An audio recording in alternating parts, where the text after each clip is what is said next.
Hey, welcome, Carl. I can start already. Yes. Okay, I can start already. Okay. So, welcome everybody. This is Joel Santos, the co-founder and president of Thames International Business School. Welcome to this live cast.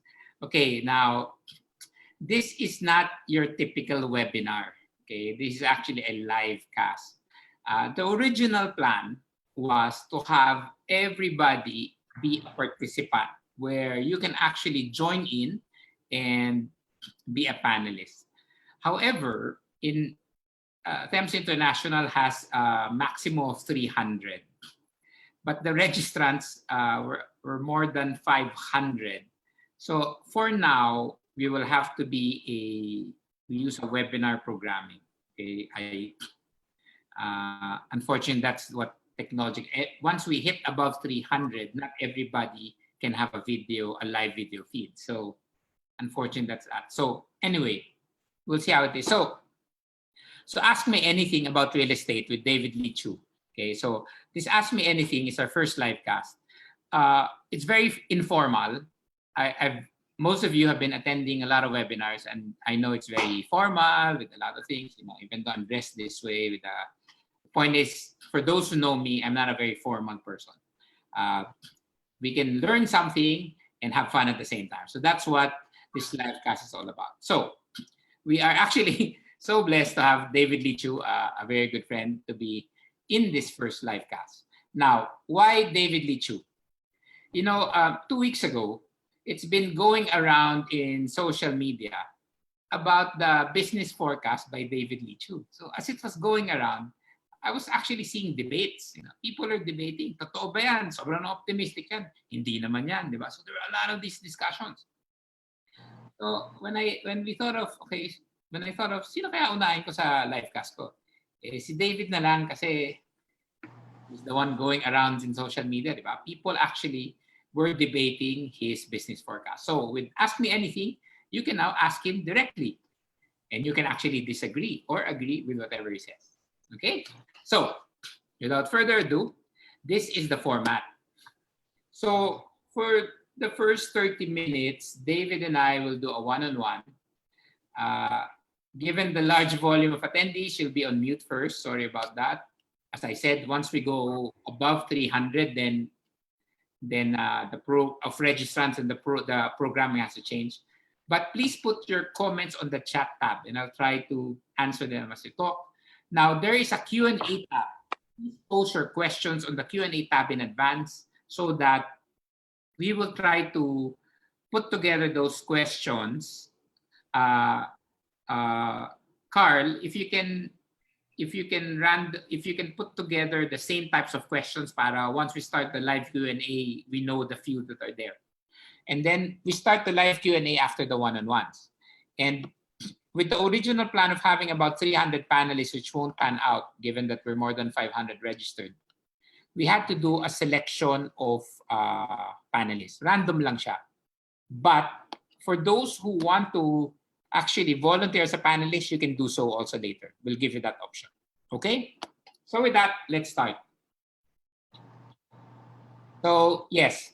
So for those who want to be panelists, you can now raise your hand, and Diane Crisostomo will upgrade you from as a panelist. That means you have to have your video live, okay? If you're a Zoom bomber, we need to see who you are and kick you out right away. But as a panelist, if you volunteer to be a panelist, we need your video live, okay? 25, I think 25 already been pre-selected randomly. You'll be given messages, private messages that you're a panelist. But for all of those who want to be a panelist, please raise your hand now, and the staff will be getting in touch with you. But as a panelist, remember, we need you to have a video. Okay, so let's start. Ask Me Anything with David Leechiu. So a bit about David. David, you're there? Yeah. Okay, so cool. So a bit about David. So he has leased more than 10 million square meters of office space and sold more than $2 billion in real estate. So si David is known as the rock star in Philippine real estate, di ba? Mukha rin siyang rock star. So more than that, at least kaibigan ko siya, kaya nahila ko yan dito. So his company, Leechiu Property Consultants, is privately held. It's able to really help its clients, make profit. That's the most important thing. It's helping his clients deliver value and profitability. And that's what he's actually very good at. And, I've known him for so long. He is so personal. I think that's the difference with other property consultants. The Leechiu Property Consultant is very personal. And that's what you need because property is investment. So David has made an impact in the Philippine property and economic landscape. He is one of the few who has made a jackpot in BGC. Maybe he'll talk about that later. But he's also part of a property development company in BGC. Maybe, I don't know if that's public knowledge, but he can discuss that later. Some of the buildings in BGC are co-owned by David. So I'll let him be the one to share if he wants to. Okay, so para naman medyo exciting, David, kwento mo naman yung origin story mo, di ba? I mean, we can talk business right away. So how did you get started? Well, I graduated from UANP in 1994, and it was called CRC then. And I grew up with no money, and at that time, 1994, it was the first boom that the Philippines have had in 25 years. How can you grow up with no money if CRC has high tuition fee? Yeah, that's the myth. That's the myth, and we struggled, and a lot of relatives pitched in to make us afford the tuition, and so. At that time, the first boom we had in 25 years, 1994, and there are two ways to make money quickly in the economy. One is to go into the stock market, and the other one is to go into real estate. And so I decided to go. I don't agree. There are three ways to make money in the Philippines: go stock market, property, and go into politics. Sorry. Sorry. Go ahead. So my first step into real estate really was because one of the big businessmen here in the Philippines was looking for management trainees, and so he picked me from school, recommended by other people. He gave me my first job in the paint business, and in the paint business, I was delivering paint and monitoring inventory of paint cans all across Luzon. And I saw New Valley and Santa Rosa when it was all talahib and sugarcane. And then so those were the time. So 1992 to 1997 were probably the best 6 years of the economy in the last ever since 1965. If you go all the way back to 1965, those are the 6 best years of the Philippines. And then the Asian financial crisis hit, and we were the last country to get out of that crisis. It took us almost 8 years to get out of the crisis. And so I've seen the best of the Philippines and the worst, or the worst, because I was very active helping my mom and dad make a living in the 80s when the economy was very, very bad. So that was maybe my first crisis, economic crisis. The second one was in 97. And so I saw the best, I saw the worst, and that helped I guess cement a lot of the elements that I need to remember to be successful in life and in business. So what were those? Just like you, 97 was for those who are not young enough. For anybody in the 40s to the 50s, anybody above 45 would have felt the early 90s as the best years of their life. Wherever you throw money, lalaki siya, uusbong, di ba? David, you remember that? We were all every night. There was so much money. I was single, so that was my It was the best time to be single during that time. There was so much money and it's so fun. So, but also that was the big crash, right? All of us felt it in 97. So David, with that big crash, what were the lessons that you had at that time that is part of your business principles now? So that at least as you make some of your forecast later, people know that a lot of it is driven from that experience in 97. Yeah. Just three learnings. So what's interesting is that from that crisis, and which kind of turned around in 2004. So the Philippine economy has been in the boom since 2004. So that's what, 16 years. It's one of the longest booms of any country in the world and in history. But then in those 14 years, 15 years, people forgot the hard lessons of life, you know? And these are the same lessons and principles that become very important now. So what's that?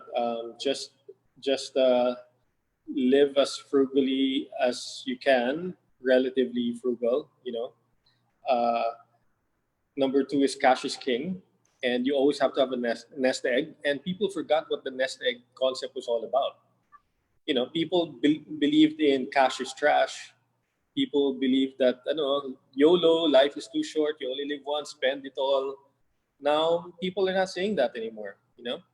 That one day things will be very hard, and to quote a GOT, term, you don't know how long winter is going to be. So, I guess those are some of the hard lessons. You know, stay in cash, have a nest egg, and the nest egg is loosely defined as 1 year's worth of your living expenses in cash. Okay. And then after that, I invest aggressively, and stay grounded.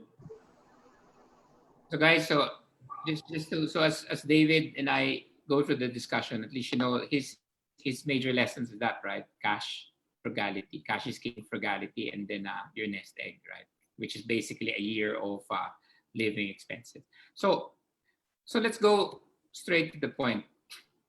When the real estate industry before COVID was literally on fire, right? Figuratively, sorry. Because what was the last transaction in BGC for per square meter? Was it 1 million pesos? In land, just about 1 million pesos, 1.1 million. Imagine this. Before COVID, the transaction was 1.1 million pesos per square meter. So you can be standing in a 1 square meter property, and that's worth 1.1 million pesos in BGC. So that's why when they said the real estate market was really on fire before COVID-19, right? So you have this famous slide that actually goes to the history of the real estate market. David, maybe you can share a bit about this one. So this is like the history of the Philippine real estate, right? Before COVID.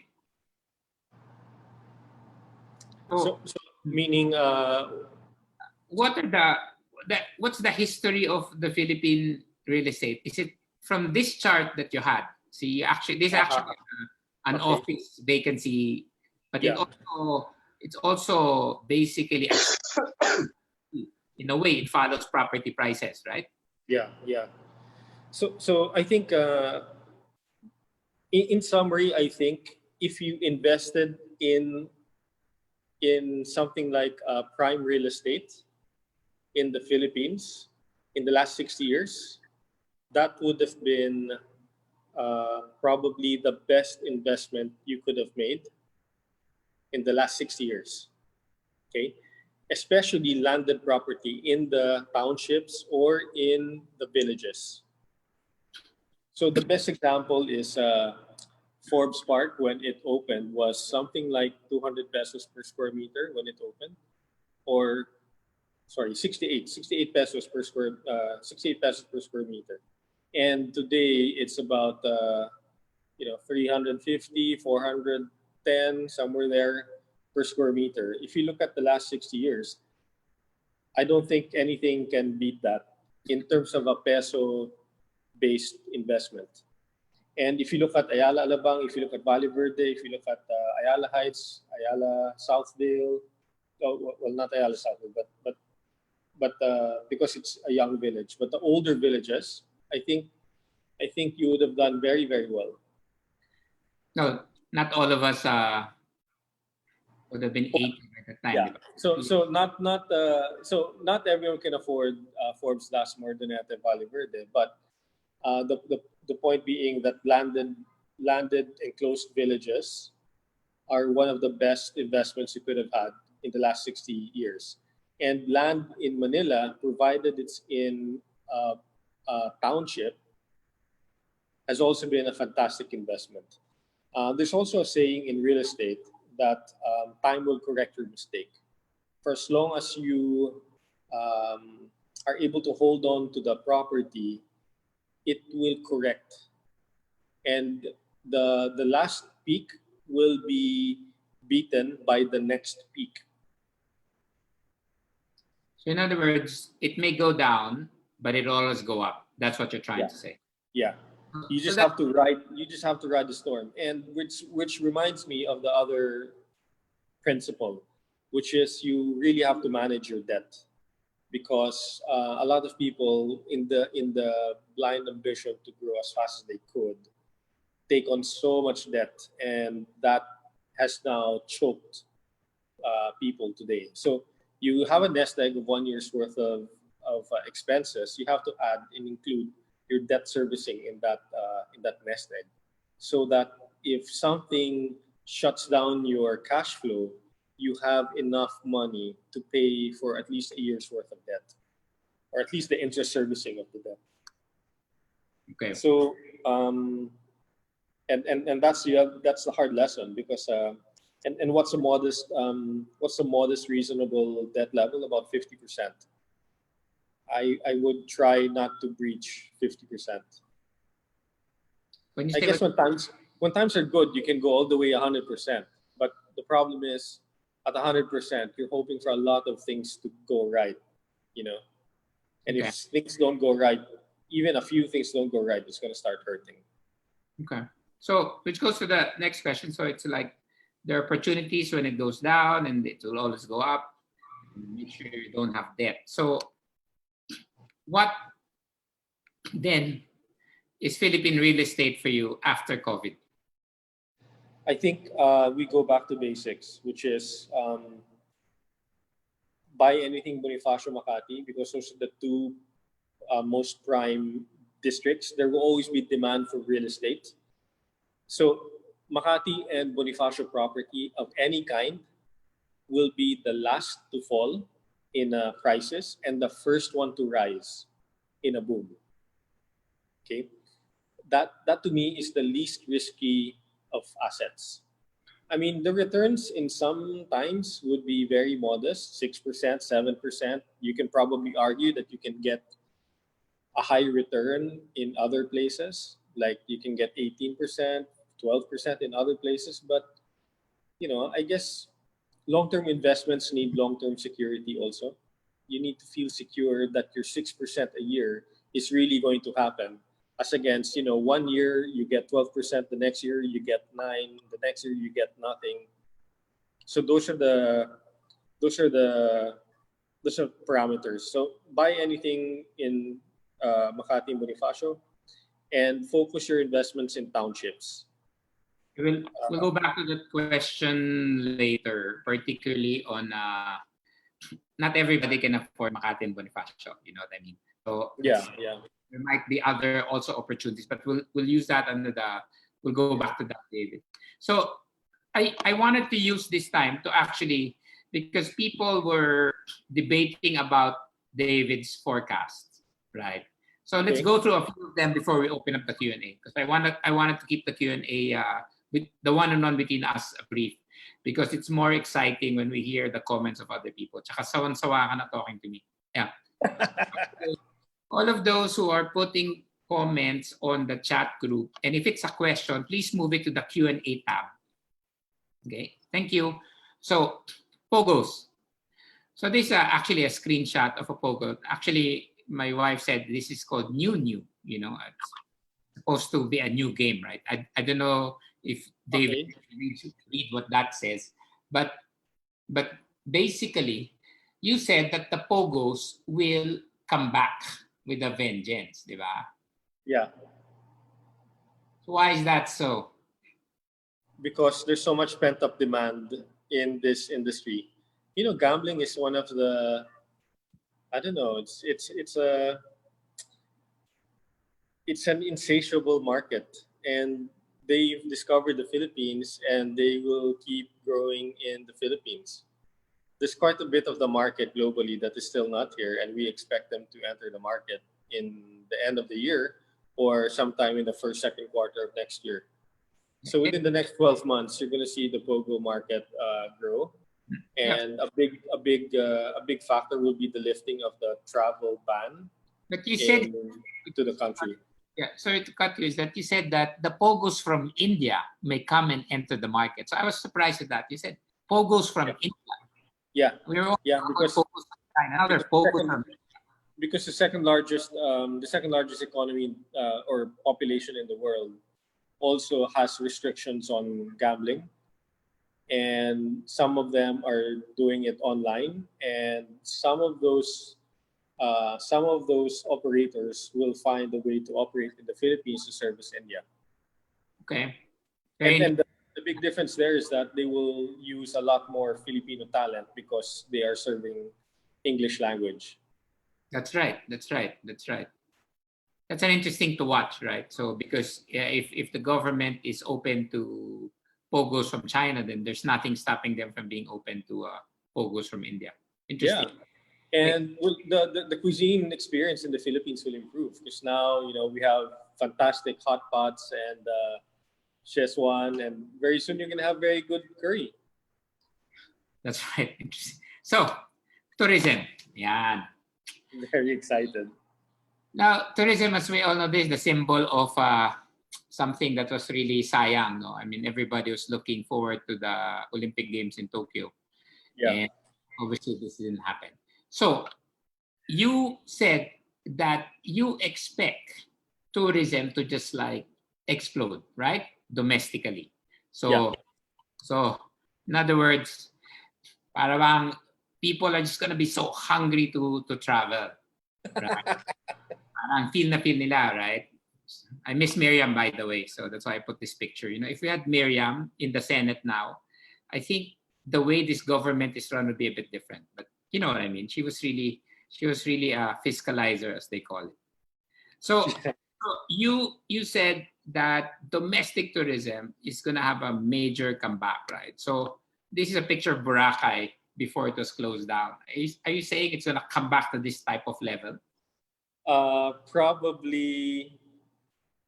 Uh, so it depends on the category, right? I think I would say, the most um, the most faithful to the social distancing policies are in the upper class. So they will propagate the places, the hotels where it's low density, low population, pricey, expensive, but you know they're saving a lot by traveling locally because they're not going abroad. And then second, the general population is just so cooped up in their homes that they will compensate by traveling. And even if they have to borrow, because right now much of the incomes of people are compromised, whether it's in the stock market, dividends, core business, bonuses, or salaries. But some of them who can will borrow their way to make sure that they get out of the house, get away from their relatives, and just do what they used to love to do. That they love to do that they used to do but couldn't.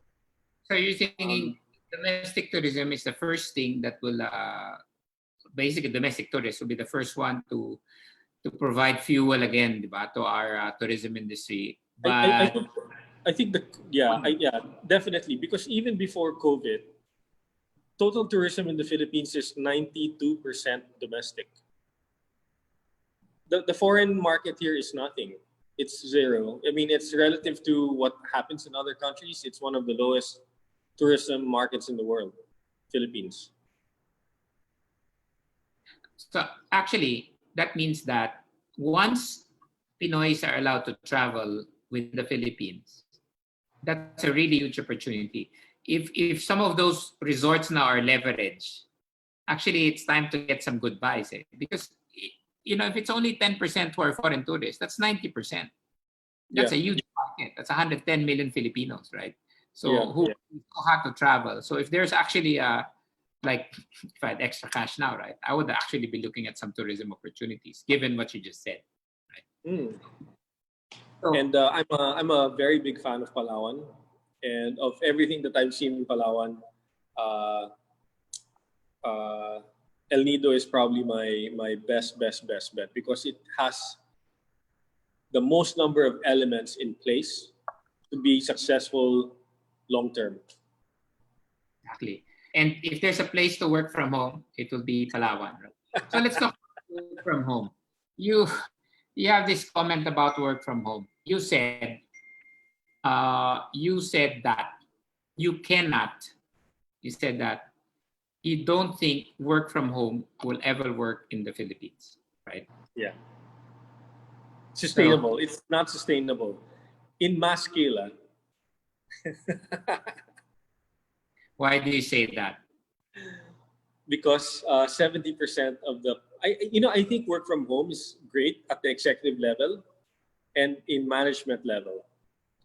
Okay, where number one, most people are wealthy enough to afford enough space per capita Yes. and insulation and access to water anytime, right? It's important that you have access to water at any time. Like you open the faucet and there's water coming out. Hindi yung you only have water 2 hours a day or something like that, right? Or you have to worse, you have to fall in line to store water and drag it into your house. But 70% of the population of the Philippines, 70% of the workforce of the Philippines rather, uh, in the lower middle don't have those luxuries, Mhm. right? Not only that, but what many of us take for granted is that very few homes in the Philippines have insulation from heat or That's right. sound. That's right. So you cannot imagine. And here's another component. How big is the typical middle class home? It's probably 120 square meters of floor area with three generations of people living in there. The grandparents, a couple to three, and the grandparents will typically have anywhere from a minimum 5 to as much as 12, that kind of range. And a number of their children still live with them, even if Yes. their children are in their 50s. And those children will have their children also living in the same house. That is a um, typical middle class home, and nothing wrong with that, except that pre-COVID, they escaped the heat by going to the mall, going to school, going to office, and now all of them are on top of each other in the heat, trying to stay sane in the heat, trying to stay sane with each other, and you can just imagine the social structures of those kinds of homes, and you have to factor the fact that in many of these places there's actual domestic violence taking place. So in addition to that, when it rains, there's no insulation, so you can't hear much when it's raining hard, and then there's all the leaks, and then there's dogs, there's chickens, there's whatever, there's tricycles.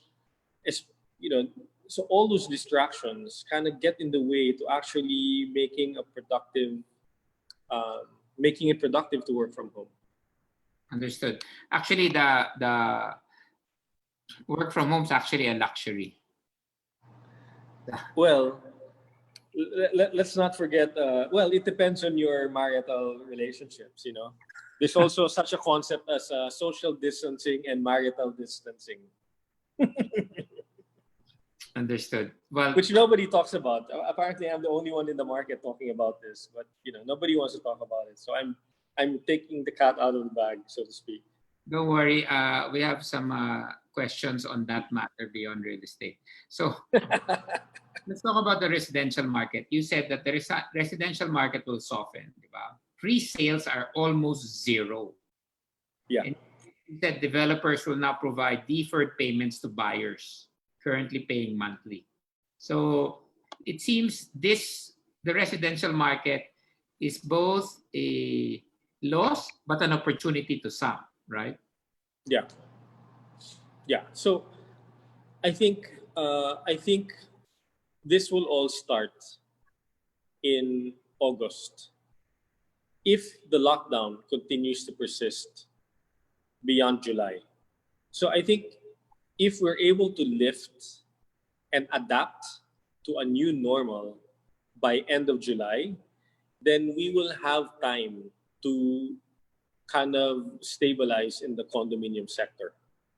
But Okay. if it goes past July, we cannot hold our breath for that long. And the first thing that's going to trigger this domino effect will be the banks. The smaller banks, well, for one, the banking industry today is telling all their borrowers, all their credit card holders, don't worry, relax, we're in the lockdown, pay me next month or pay me 45 days from now, right? But they cannot do that forever. So the smaller banks, maybe the bank, the ninth bank, the 10th largest bank, the 12th largest bank, the 15th largest bank, those guys cannot hold their breath for that long. So if this continues past July, some of them will be forced to call on the loans that they've given to their borrowers, and that will trigger a mass liquidation event of assets. Now, I said that the first place we're going to see this will be in the upper middle market. Why? Because they are highly aspirational. They've had fantastic income for the last 15 years. And now their incomes from either their core business or their jobs or their dividends, they're all under threat right now. Some of them have lost their jobs. And so the first thing they're going to do is liquidate. And these are the people who have taken a lot more debt. When you say upper middle, what amount of what's the property price range for that? Yeah, I guess those properties that are in the 20 million range to 30 million range. So you're saying the one that will most likely, quote unquote, let's call it repossess and then it's going to be out as a fire sale will be the ones within the 10 to 20 million properties. Is that it? Or Mga 15 to 30 million. 15 to 30 million peso range. So if it's a 15 to 30 million peso range, if it goes on fire sale, what's the discount? Less 20%? What? It depends how I guess a reasonable discount would be it really depends. The closer you are to August, the deeper that discount will be. So, I mean, having said that, we just recently sold an apartment in Rockwell for 315 per square meter. That means it's holding, So there's been a slight discount to the market, but the discount is not deep. Okay. So I think the property market is holding. So but it's going to soften. Now, how big of a discount depends on how bad this price is going to be. Okay, let's tackle that a bit later. I'm just trying to get through our one-on-one because people are excited to ask you directly, right? So the food industry, I mean, even Jollibee is suffering, right? When you talk about the food industry, like the symbol of our country worldwide is Jollibee, but kahit si Jollibee pumakas yun, diba? So you said that you believe half of all restaurants will die. Matindi yun, pare. So I think a lot, 50% will close because first the restaurant business is highly competitive. They're low margin. So they've been able to. Many landlords have said, okay, don't pay me. If you're closed, don't pay me. But okay, they don't have rent, but they're still paying their staff. and staff is probably another 40-50%. And if your revenues are anywhere between if your revenues are between 40 to 60% down, or if you're zero, and then you're still maintaining 50-60% of your expenses, then very soon you're going to have to make a capital call. And if you don't make the capital call, your only option is to close. And then many franchisees, many chains, whether big food or boutique restaurants, have expanded because they were trying it out. And even before COVID, the churn in the restaurant business was kind of high. I think it's like 20% of all restaurants that opened in the last, 20-30% of restaurants won't survive the first 2 years. And that's been going on for quite a while. More capital in the Philippines means more brands and more branches and more restaurants. And then not only are you increasing the number of brands, you're increasing each brand's footprint. And not only that, but globally, the food business 20 years ago was 20% of the footprint of the mall. Today, globally, it is 60% of the footprint of the mall. Wow, I didn't realize that So in the mall. it's not just Jollibee, for example, having more branches, right? It's Jollibee having more brands, and each of those brands have a lot of branches. And you can go on family per family, not just Jollibee family, but every other restaurant owner has expanded to different concepts. And this is a culling event for them. But the good side to that is that it will open up opportunity for more capital to enter the food business, because they have brands that they have wanted to bring in but couldn't because of the competition or because of the rent. For example, Bonifacio and Makati rents went from 1,500 pesos per square to 4,000 pesos per square meter plus VAT plus dues within a span of 8 years. That inflation of rent has basically prevented many restaurants from opening. But we think the ground floor spaces outside the malls will have a rental adjustment. So let's say from 3.5 to 4, they will come back down to maybe the 2. rent is crazy, right? Like in BGC, like what ground floor is about 2,000 pesos per square rental. No, 4,000 per square. Oh my 3.5 God. to 4,000 per square, and I think we're gonna head back down to 2.5, somewhere there. For new space, for new or vacated space. So again, for the guys in the restaurant business, and if you're able to hold, that's really opportunity. Imagine if the rent was 3,000 to 4,000 before per square meter, ground floor, it might go down to 1.5 to 2. That's a fearless forecast of David. Let me just show you some. If you look at the provinces, for example, they've recently opened malls in the provinces, and almost 90% of those malls that have opened have been trying very hard to implement social distancing policy, but the masses are just too repressed, right? And they're flooding these malls again. And look at my picture, David. This is social distancing in Malaysia. I don't know if we can implement it this way in the Philippines, right? So the discipline's different, right? But you're right. But actually, David, even if the rent goes down, look at this one in Hong Kong. You also can't fill up your seats because it's social distancing. Yeah. So again, so I think that the whole question is when is the new normal? How long will the new normal be, right? We're trying to, right now, as we are in lock-in, we are hiding from the virus. When we are allowed out of our homes and back onto the street, that is when the new normal will start. And the question is, how long are we going to be in the new normal? The answer there is as soon as we find the vaccine. Now, the most optimistic view is that sometime in March or May of next year, according to, Bill Gates said two things. One is that most likely, the most optimistic is that we'll find it and produce it and off your shelf between March and May of next year. The worst scenario is we will never find it, right? I'd like to believe we will find it, and it will more or less happen within 12 months from now.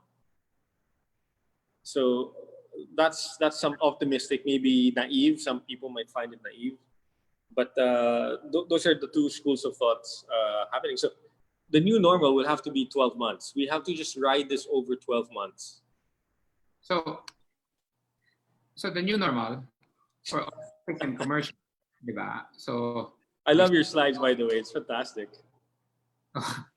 as I said, we can't have the normal webinars, right?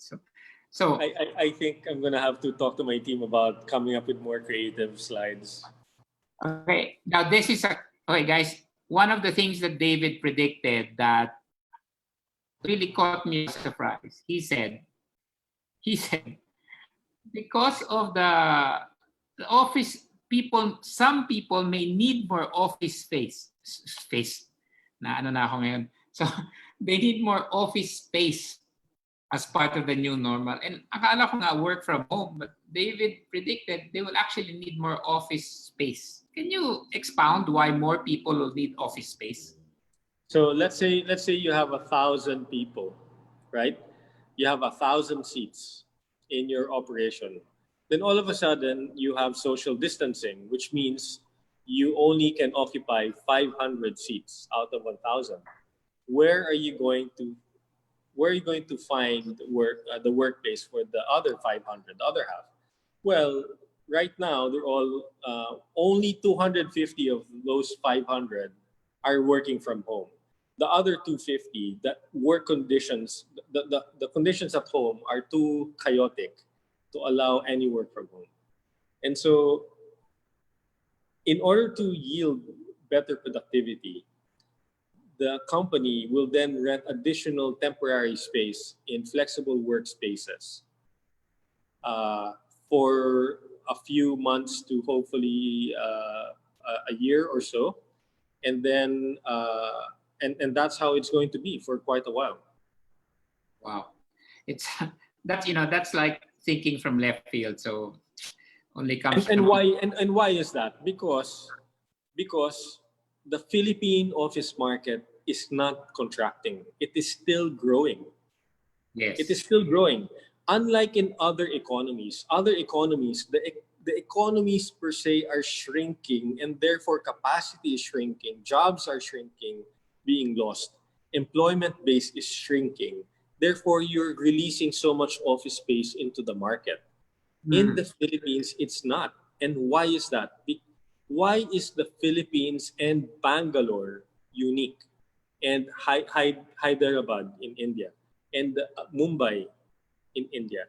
Because the BPO sector constantly feeds jobs into the Philippines. That is what makes Philippines and India counter-cyclical. This is the safety net that we have, the gift from the universe to the Philippines and to India. Just like our president, gift from the universe. Anyway, so sorry. What's the new normal, di ba? So, give me a. Pare 80s yung ano mo, yung mga slides mo, yung mga reference mo. Dapat may millennial slide advisor ka. Buti nga, hindi ko nilagyan ng Voltes 5 yan. So, yung new normal, what's the new normal? How is the new normal basically new normal social distancing, di ba? So overall, what's your take on the new normal? How is it gonna affect real estate?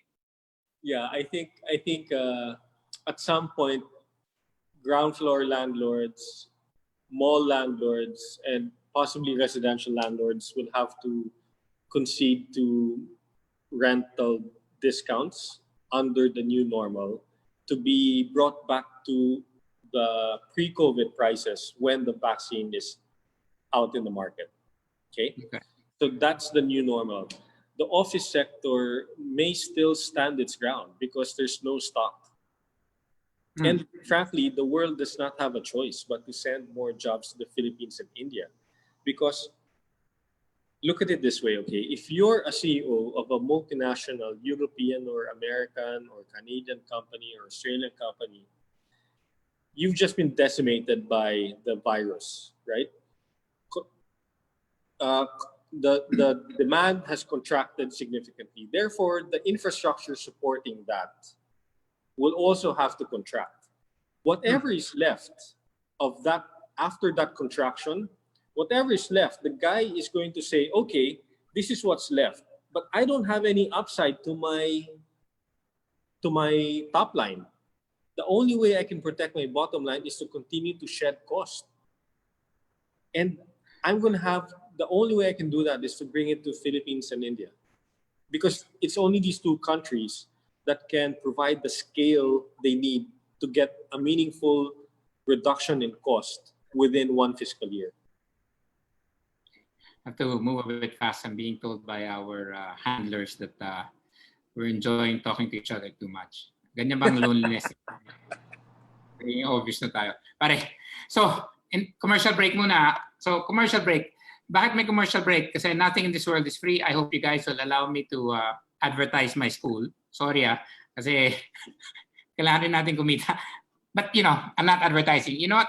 I just want to share you how we as a school has pivoted to the new normal. So, we're the country's first international college. We co-founded this 20 years ago. We're known for entrepreneurship. We're known for international programs. Basically, anybody who goes to Thames can get a degree from the Philippines or Australia or UK or Singapore. You choose what your degree is. Now, what happened? Those are some of me visiting our alumni in the UK. We're unique. That's the Thames way. Take a screenshot. I have no time to talk about it. So, but this is what happened. When the lockdown happened, we migrated to 100% full online. We now became a virtual campus. That's why I was asking David, I have a huge campus. I have 5,000 square meters, guys. And then now I was able to go virtual. And then actually I realized I don't need my campus. So it's a big change also for me as a school. So that's my students. We're conducting classes fully online, even for postgrad. So I had to pivot. Now I am doing online programs and degrees. All my degrees are now online. My diplomas, my postgrad, and all my corporate training is now online. So it makes me question my campus. So when David said, hey, you want office space? Guys, I think I have space in my campus, so I'm also advertising. We can talk about that later. So anybody needs supply chain that's critical now in logistics, please, we have an online course with the Singapore Institute of Materials Management. 3 courses. Take a screenshot, and then just visit the link. And finally, my last advertisement is, kailangan ko na mag-recruit. Please naman go to our virtual open house. It's true, we are going to be the first open house because you can't go visit schools. So we have a virtual open house. So if you have a senior high school, college, or postgrad, go join our virtual open house on Friday. Please take a screenshot now and just register. Okay, so that's enough of my advertisement. So back to regular programming, okay? Now, David, bigyan na natin ng opportunity yung audience mag-ask ng questions. Okay. Wow. It's already... I'll try to answer it as fast as I can. Okay, sorry for the... nahalata niya masyadong comfortable saan si David. Actually, unahin ko na yung unang question. May mga nagtatanong ng love life mo. Pwede bang yun ang una nating... Di ba? Ask anything about real estate. Keep on getting these texts. Love life raw. Single ka pa ba? Ano ba yan? Open. Yeah. Open. You can text me on the side. You can text me on the side. Everybody, you can send a private message to David as a panelist. Nandun siya. So if you want to ask the details, do that to him. Okay, so I'm going to read out the questions. So the staff has clustered them together. Okay, so the first one is, and all of those who are now panelists, you can actually put on your video screens now. So at least, yes, you're all there. So you can actually come in and join the conversation. You'll be unmuted. Okay. So, but let me do one first for the ones who phoned in. Ken Mandigma. Okay. We are at war. I like your family name.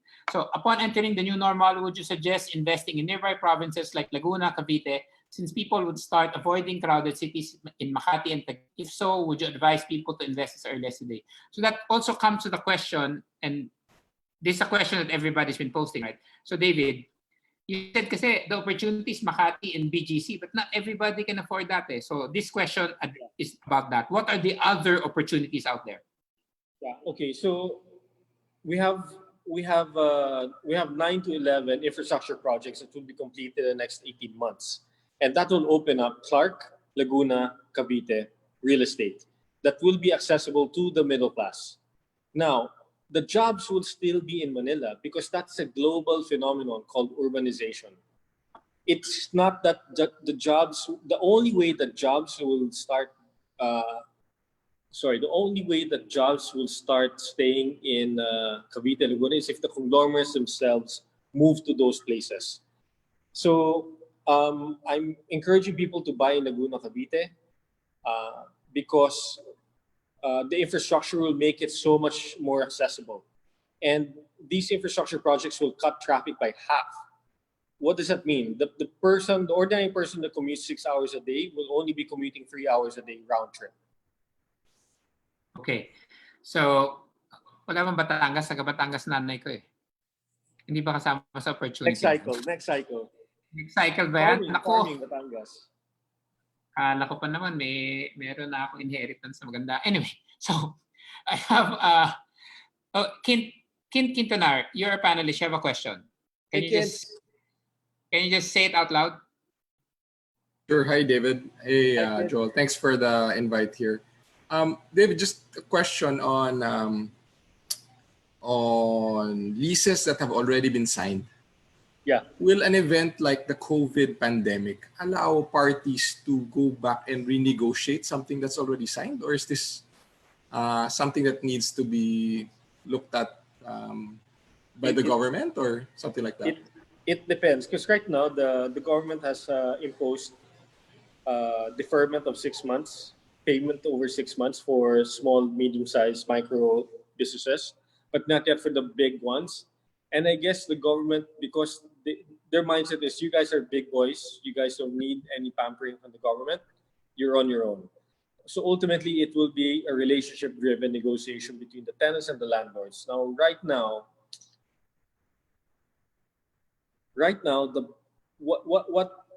what this crisis has proven is that the office sector is still one of the best investments in the world. Meaning, your mall is shut down, your residential tenants have gone, your ground floor space is gone, your hotel is gone, decimated. The only one producing any cash flow in your portfolio is the office sector.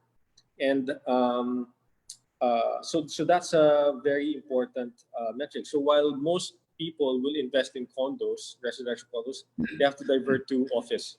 Now, going back, I think it's really going to be about relationship with your landlord. It depends on the timing of your expiry and how far from the market you are versus the demand. Right now, the demand is compromised, but so is the supply.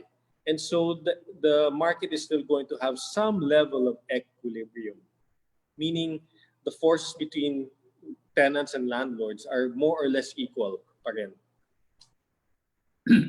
Okay. Thanks, David. Lockdown. Yeah. Maraming questions. Actually, guys, can I just have a show of hands? I think we'll extend by 20 minutes kasi dami questions. So people are excited. So show of hands if you want. We'll or anyway, actually, umalis na lang kayo kung ayaw nyo na. Agad naman yun eh. So, but we'll extend for 20 minutes. But if you find it interesting, stay on. And pag hindi pa kayo tinatawag ng nanay nyo para kumain, you can stay on. So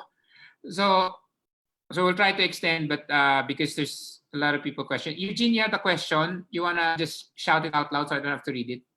Yeah, okay. Hi, David. Please share your thoughts regarding the warehouse industry. So warehousing. So I think the demand for warehousing has jumped really a lot because of the movement into online retail and all the backroom that's related to online retail. Now, a lot of people are looking for So the economics of it is that many warehouses work because the landowner has not charged the land value into the warehouse equation. Meaning they've inherited the land for so long, they bought it so long ago, it's been idle for so long. I'll just put up a shed, a warehouse, and I'll rent it. And on that basis, the yield looks good, right? But if you once you mark to market the land value into the equation, it decimates any feasibility for warehouse use. So it only works when the tenant is able to pay uh, a rent that is commensurate to the land value. The problem is the tenants are still stuck at paying 100 pesos per square meter for warehouse space. The most sophisticated warehouses will probably rent for 250 pesos tops. The most sophisticated ones. Nobody wants to rent anything more than 250. They will say, if that's my operations only allow me to budget this much, and if not, I will move further out of the center. And I will have a hub and spoke model. But so temporarily, we're seeing a surge in online retail, therefore warehouse capacity needs. But that need is easily supplied because there's hectares upon hectares of land available outside Metro Manila to meet that need. And therefore, the trick is how many properties in the CBD, in Manila, NCR, are still viable for warehousing. Because for the last 20 years, the warehouse industry has been shipped out, moved out to the provinces because of the land cost. Okay, thank you, David. Okay. Doris, I saw your video come up. Do you have a question? You wanna ask? Yeah. Hi, David. My Doris. question is about real estate investment trust. So finally, we resolved all the regulatory issues, but doesn't seem to be a good time. And yet, some of the issuers, specifically Ayala Land, is keen on proceeding with the REIT listing and offering. Do you think it will be still be a good investment? I guess the bet there is that from 5.5, the index being at 5.5, towards so I think their plan is to list by third, fourth quarter, right? And so the bet there is that by third or fourth quarter, the index will go back somewhere towards closer to 7,000. And at that time, I guess in combination with the low interest rates and all the money swishing around in the world, yes, it will be a good decision, and it will still be a very cheap way to raise funds for Ayala Land. Mm-hmm. And Okay. And I'm very excited about the REITs because very few countries in the world can go to the market and say they've got this much REITs. We have 15 million square meters of mall space. 80% of that mall space is owned by just 5 companies. We have 14 million square meters of office space all over the Philippines. And 20 companies own 55% of that 14 million. So there are very few countries in the world that can say we have this much portfolio to REIT. And the diversification in geography, diversification in type of tenant and asset class, all those things will work in favor of a REIT. So I'm very excited about that. This A-REIT is a trial balloon for many companies. Yeah, and they're friends with the president again, so it's a good time to go to the market. And another question is on rental condonation. So a lot of the major developers have waived rental fees during the ECQ period, and it's worth billions of pesos. How about the smaller retail developers? So maybe the strip malls, etc. Are they under pressure, or are they willing to waive rents as well? So the ground floor retail rents, they have no choice but to waive 100% for as long as the restaurant or ground floor tenant is not in operation, right? So the question is, what about the other tenants? Well, for as long as the mall is shut down, they have to waive the rent, and that's what's putting them on a lot of pressure. And like I said, right now the banks are still deferring the interest payment and the capital principal payment. but they cannot do that forever. And so the longer this lasts, this lockdown, the longer time the property owners don't have any cash to service the debt, and that's where the problem is going to start cracking. I think if this lockdown continues till August, then we're going to have structural problems happen. We're about to open the market, right? We're about to open NCR hopefully 2 weeks from now. Now, the worst is that we open and then a second wave happens. We will then be forced to do another shutdown. The shutdown will probably happen. So we open up June, first 2 weeks, we'll know already. And then second half of June, we'll shut down. We'll probably do that for another month or two. So we're going to eat up into June. We're going to eat up into July. And then August, if this thing keeps going till August, then we're going to have serious problems. Okay. Thank Thanks. you. Thanks, Doris. I'll make pansin the ones who filled in the question. So, guys, when I read out a question, it's actually a question from someone, but it actually represents several people. So I hope you don't feel offended. We'll find one that fits everybody. So there's one from Maritoni Trinidad. What's your opinion on leisure estates? Playa Laya, Punta Fuego, beach properties, and all of those. What's the prospects for that? Yeah. So those kinds of properties are money pits, meaning there is very little, there's no economic return.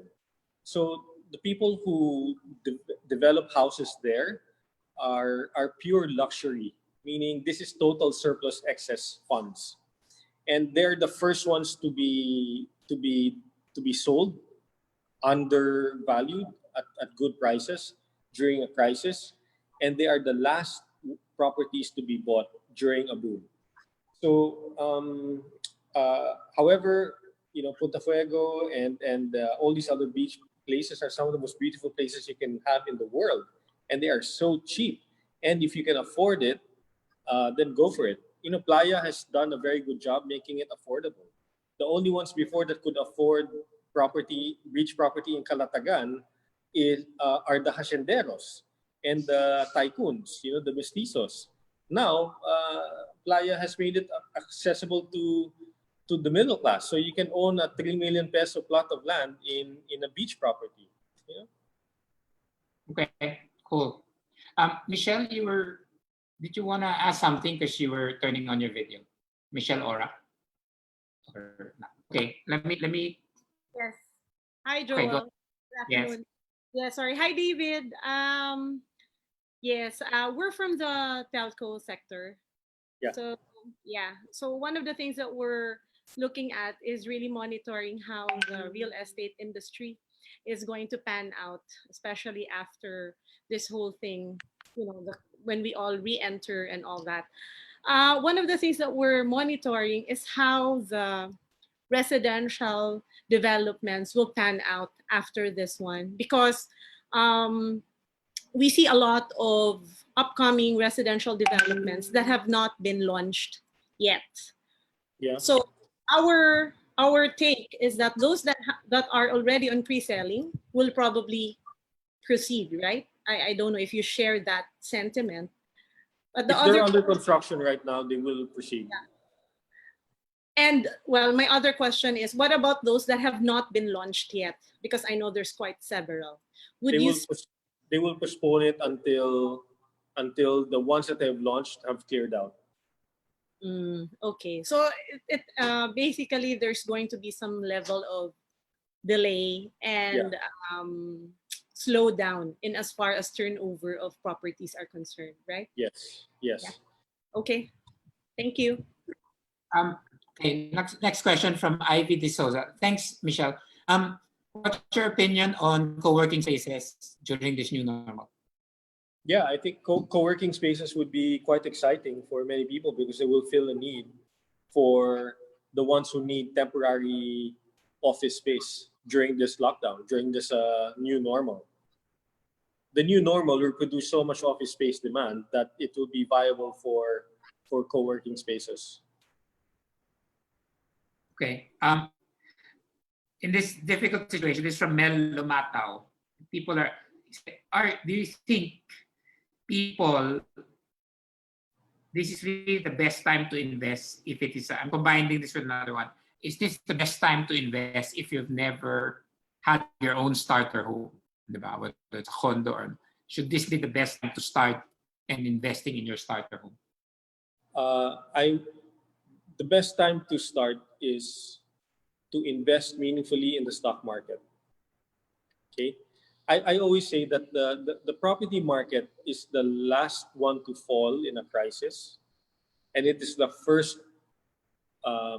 It's the last one to fall in a crisis. It's also the last to rise in a boom. The first place you will see any reaction to an economic situation is in the stock market. And so even if you don't have a home, it might still be cheaper for you to keep renting. And instead of putting your money in property, put it in stocks. If you need to get out of the stock market, you just snap of a finger, you're out. When you want to go in, you can go in. And the friction cost in the Philippine stock market investing is almost nothing. You know, in the US, you're taxed 30% of your gain, I think, in stocks that you make. But in Philippines, your friction cost is 2% round trip. Actually, part of what you were saying, David, diba? Cash is king. And so even though there's an opportunity, if you're looking at from what you learned, diba, in the 97 crisis, that liquidity, diba, is a key. And I think the best way is to train yourself how to be comfortable investing in the stock market.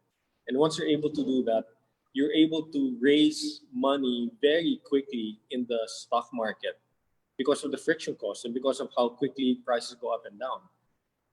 Okay. Yeah. And then when you learn, you invest more. When you become more comfortable, and then when you have generated decent amount of profit, then you invest that in real estate, because your next priority is to invest in recurring income, not your home, because you can get your home by renting. But your biggest priority is how do you develop recurring income quickly.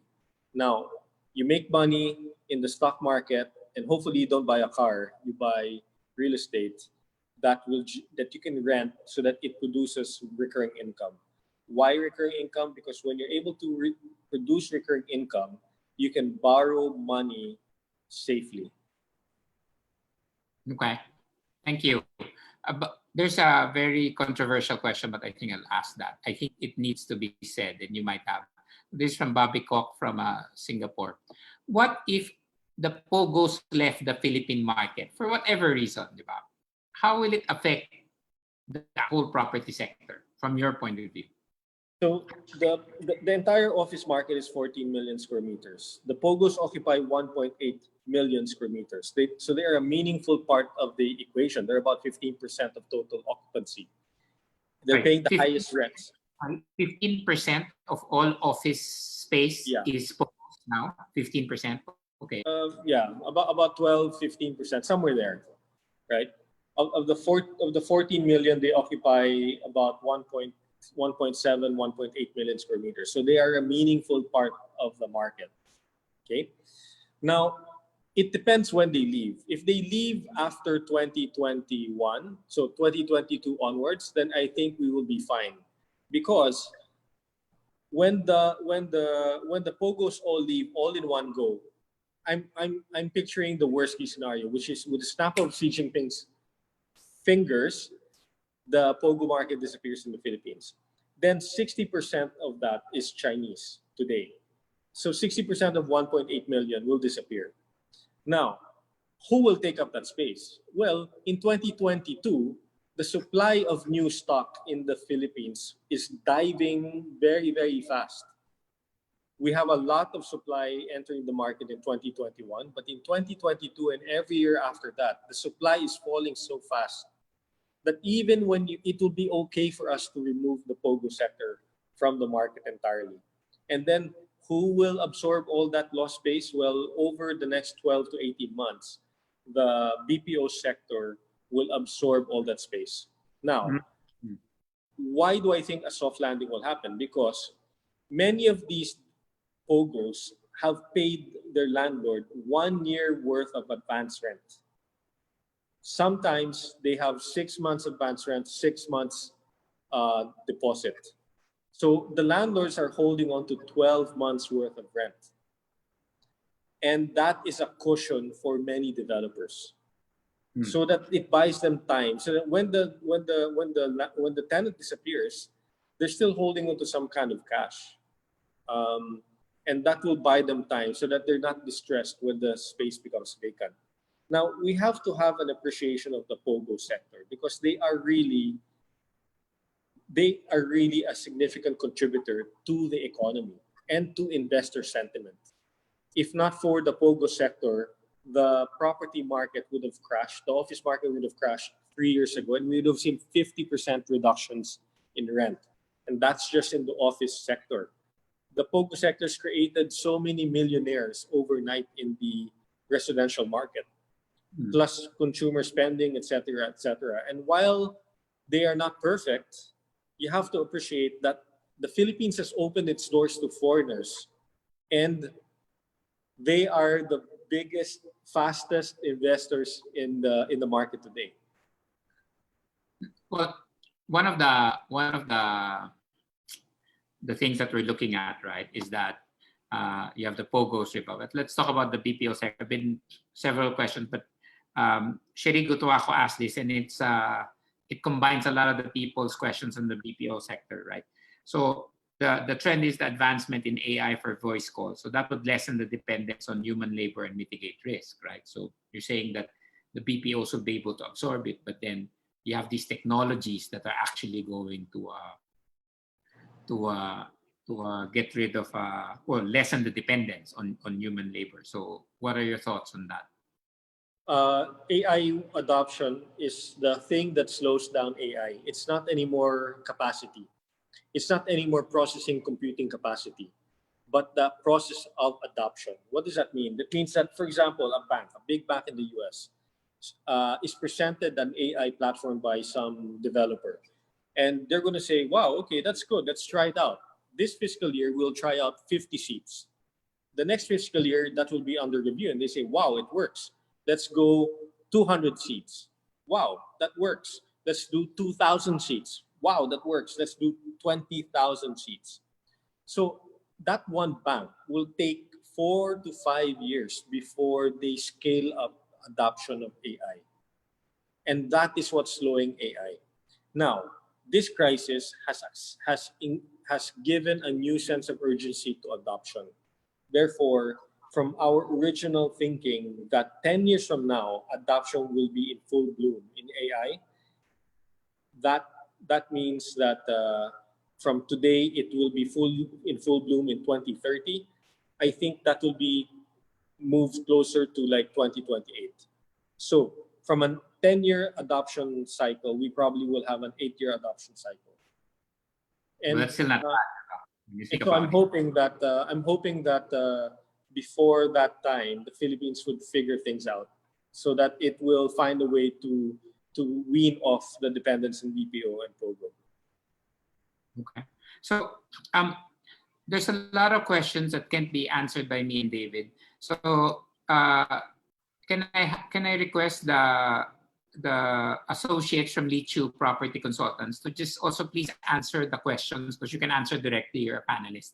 So that at least if you know the answer, and just please answer the questions that are being fielded in the Q&A, because we really won't have time. Questions keep on coming. So we'll go to our last two questions. I have one that's from Lisa Perpan. So do you feel there will be a significant shift from condominium demand, which is horizontal, to basically places like Laguna, Santa Rosa, Cavite, which is more accessible and, in a way, more accessible and healthier, safer for the pandemic, right? In other words, also going down to not horizontal, but vertical. So what do you think? No, I think urbanization will prevail, especially now.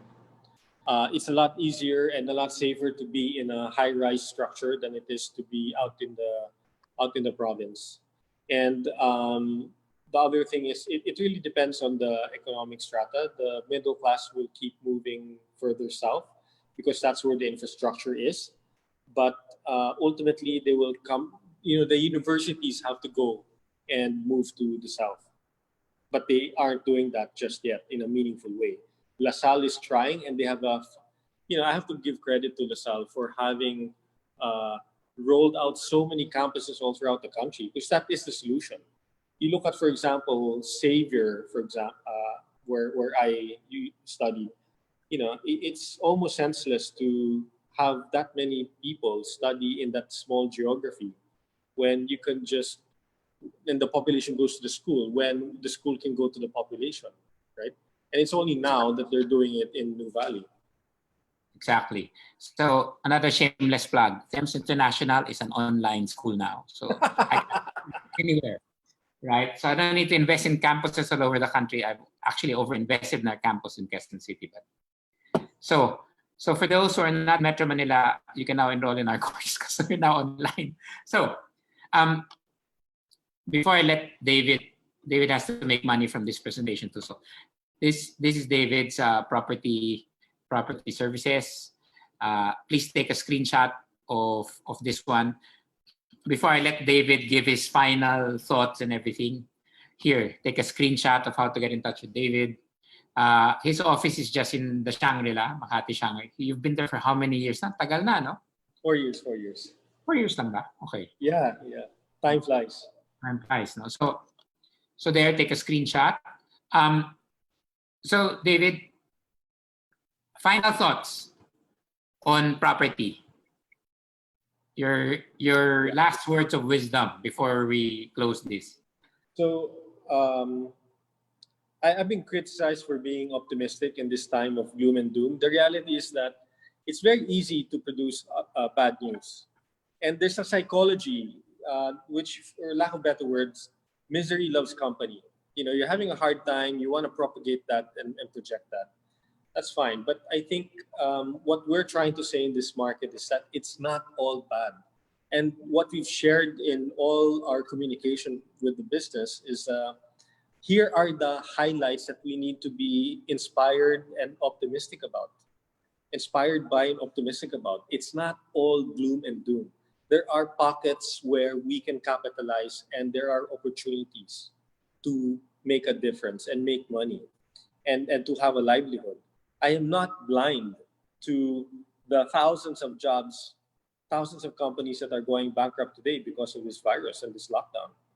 I'm not blind to that at all. So let's go back to basics.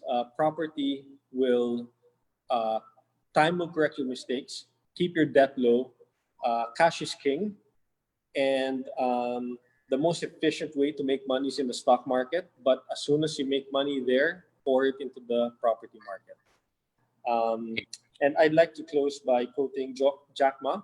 Jack Ma said that today is bad, tomorrow will be worse, but the day after tomorrow will be sunshine. And that's what we have to look forward to. Thank you, David. So that's my work from home outfit. Okay ba? So work from home, di ba?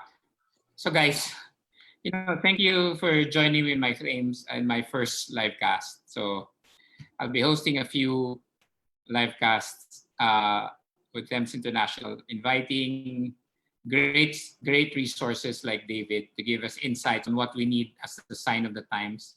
David is the first one because real estate, there are really opportunities. So these are our contact details. So please answer the survey question after this, because I'd like to do other live casts that are actually things that you really want. So this is my way of just sharing my network and sharing knowledge. So my own final words to everybody is that thank you for coming. I look forward to the next live cast. And then, just like David said, it may look hard now, but there are really a lot of opportunities. I'm really so excited. It's really tougher for us, but then I see a lot of opportunities. And let's keep this conversation going. Talk to your friends. There are a lot of opportunities. So with that, David, thank you for being the first guest in the Thames International Livecast. And for everybody, thank you for joining us today. Take care and stay safe. Bye, guys. Thank you, Joel, for having me. Thanks, David.